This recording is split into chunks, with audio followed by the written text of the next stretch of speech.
اگر کرپشن نہ کرتے، قربہ پروری نہ کرتے، کچھ گڈ گورننس درست کر لیتے تو آج پاکستان کو یہ دن نہ دیکھنا پڑتے۔ بے نظیر بھٹو سے ایک گفتگو آج صبح یاد آئی۔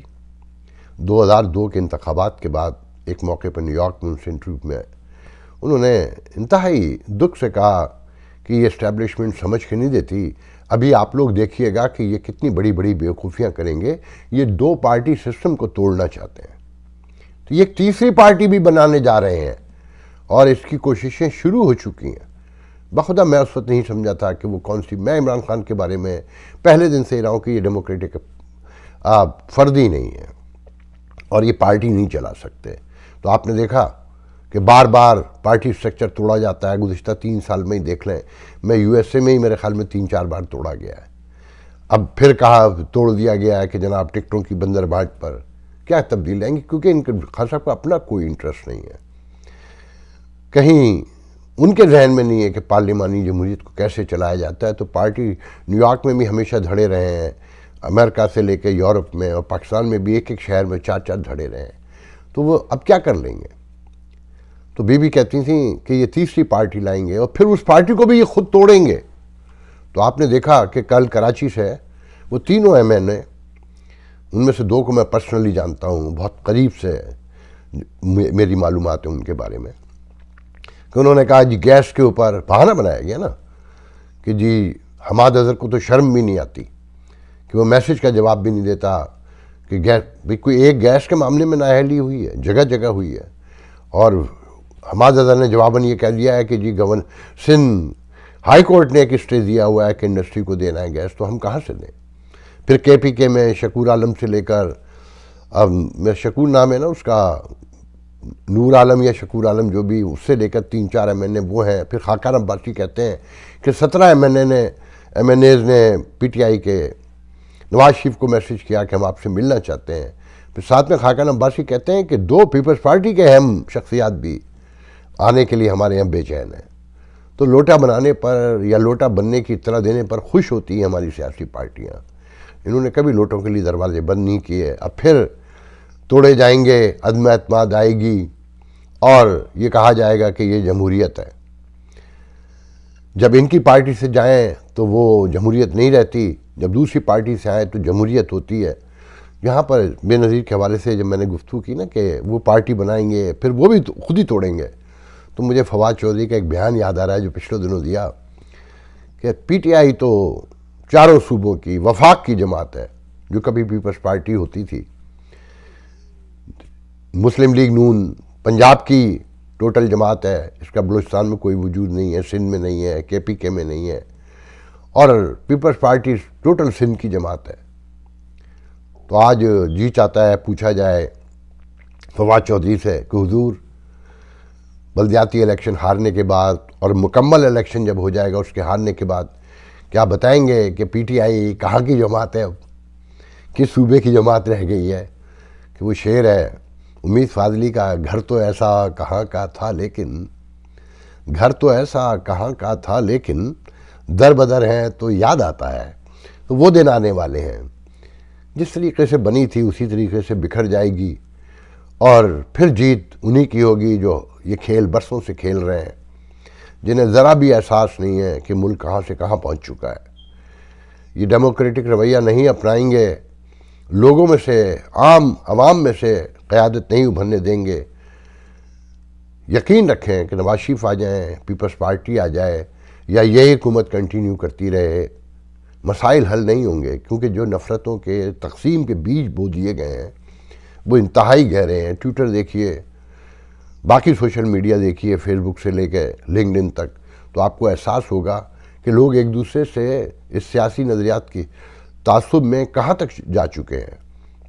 یہاں کے بارے میں خبریں چھاپنے سے کچھ نہیں ہوتا ہے، وہ یہاں کے مسائل شاید حل ہوتے کہ یہاں ایک کتاب چھپی جس میں کہا گیا ہے کہ خانہ جنگی کا آغاز 6 جنوری کے واقعات سے ہو چکا ہے، اور جو معاملات خراب ہوتے جا رہے ہیں اس ملک میں خدا نخواستہ خانہ جنگی ہوگی۔ پاکستانی میڈیا میں اسے بڑا اٹھایا گیا ہے۔ آپ کے یہاں جو عدم اعتماد آ رہی ہے، میرا جملہ یاد رکھیے گا کہ یہ جو پی ٹی آئی کا کارکن ہے یہ بہت وائلنٹ ہے۔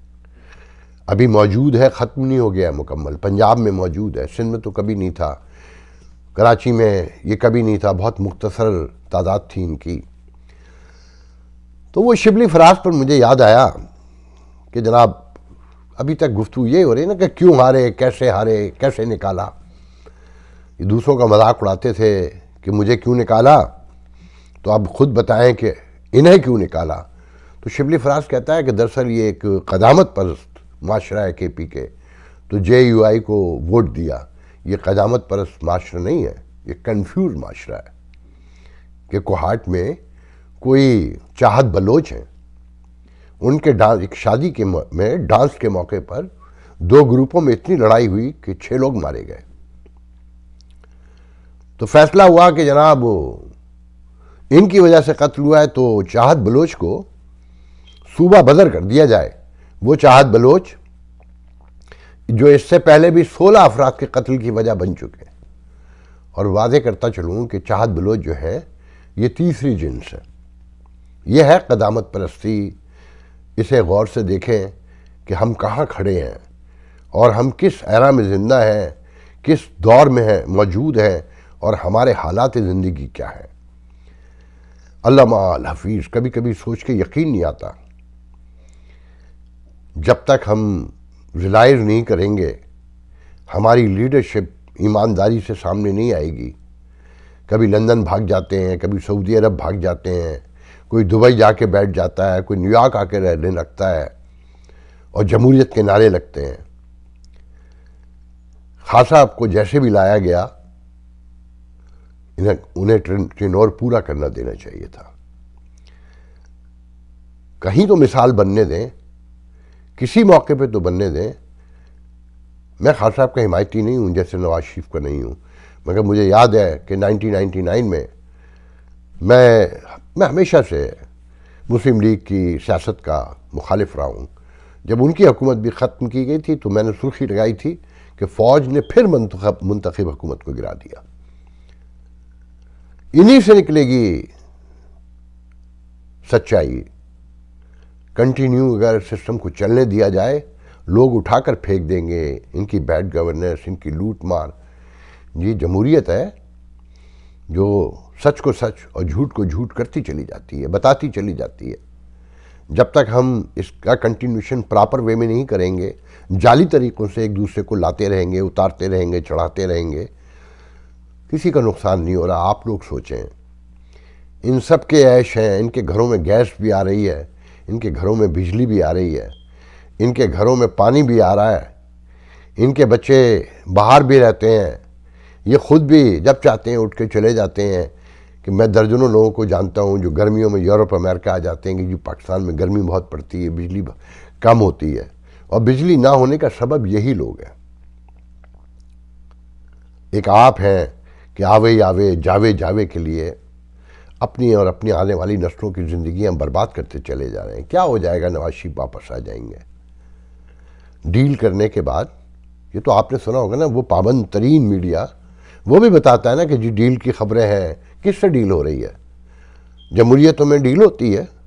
غور کیجئے گا، کبھی موقع لگے تو سوچئے گا کہ یہ ووٹ کو عزت دینا ہوتا ہے۔ عوامی طاقت سے آئے نا، لندن بیٹھنے کے بجائے باہر نکلتے نا یا جیل میں بیٹھے رہتے۔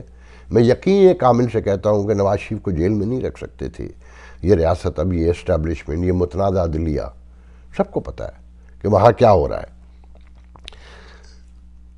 یہاں یہ بھی بتاتا چلوں کہ اگر عمران خان پہ یہ الزام ہے نا کہ اس نے نااہلی کی، بیڈ گورننس تھی، تو نااہل سب تھے۔ آپ کے خیال میں وہ شہباز شریف جو کہتا ہے کہ جی سب سے بڑی مخالفت اورنج ٹرین کی پی ٹی آئی نے کی، میں کہتا ہوں درست کی تھی۔ پاکستان جیسا تیسری دنیا کا ملک اورنج ٹرین کا متحمل ہو سکتا ہے؟ یا میٹرو کا، جس نے سینکڑوں ایکڑ، ہزاروں ایکڑ زمین مین شہر میں ضائع کر دی؟ یہاں ہائی وے بھی تو بن سکتا تھا، ٹریفک کی روانی قائم رکھنے کے لیے زیادہ سہولت ہوتی، اور جتنے ارب لگا کر 10 20 15 40 بسیں چلائی گئیں، اس سے تو 400 بسیں آ سکتی تھیں، بلکہ 800 بسیں آ سکتی تھیں، پنجاب کے اور شہروں میں بھی جا سکتی تھیں۔ میں نے تو نیو یارک میں، لندن میں، پیرس میں، یہ سب میرے دیکھے ہوئے شہر ہیں. میں نے تو ایسے خصوصی بس اسٹیشن نہیں دیکھے کہ ہر 2 مائل کے بعد ایک اسٹیشن آتا ہو پورا جیسے ریلوے کا ٹریک چل رہا ہے. عام چھوٹے سے بس سٹاپ ہیں، لوگ کھڑے ہوئے ہیں، بس میں بیٹھتے ہیں، چلے جاتے ہیں، سروس دیں. مگر نمود و نمائش کے لیے، کرپشن کے لیے اس طرح کے منصوبے لائے جاتے ہیں. تو بہرحال آپ لوگ دیکھیں. میرے آخر میں بس اتنا بتاتا چلوں کہ کل رضا ربانی نے جو سینٹ میں تقریر کی ہے، یہ پیپلز پارٹی نے کرپشن کاش نہ کی ہوتی، یہ قوم پرست جماعت نہ بنتی تو پارٹی ایک ہی تھی جو سمجھتی تھی، جس کے لوگ بولتا جانتے تھے، جو معاملات کو سمجھتے تھے. کہ رضا ربانی نے کہا کہ باڑ لگنے سے روک رہا ہے طالبان اور ہم چپ ہیں. ان سے مذاکرات ٹی ٹی پی سے بھی کر رہے ہیں مگر ریاست بتا کے نہیں دے رہی کیونکہ پارلیمنٹ کو مانتے نہیں ہیں.